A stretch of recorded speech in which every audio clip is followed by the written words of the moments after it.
শতরূপে সারদা বই থেকে পাঠ। বিষয় শ্রী মা ও সাধিকা চতুষ্টয়। এবারের সাধিকা যোগিন মা। পরবর্তী অংশ। বিধাতার এমনই নির্বন্ধ, উত্তরকালে যিনি শোক ও সন্তপ্ত নরনারীর শোক হরণ করবেন, তাকে সান্ত্বনা দেওয়ার ভার পড়ল যোগিন মায়ের উপর। শ্রী মায়ের শ্রেষ্ঠ শিক্ষা কর্ম এবং ধর্মের দ্বিবেণী রচনা যোগিন মায়ের জীবনে মূর্ত হয়ে উঠেছিল।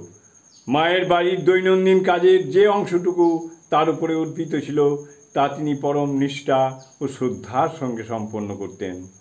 জীবনের শেষ দিন পর্যন্ত তার প্রাত্যহিক জীবন কঠোর নিয়ম শৃঙ্খলার দ্বারা নিয়ন্ত্রিত ছিল।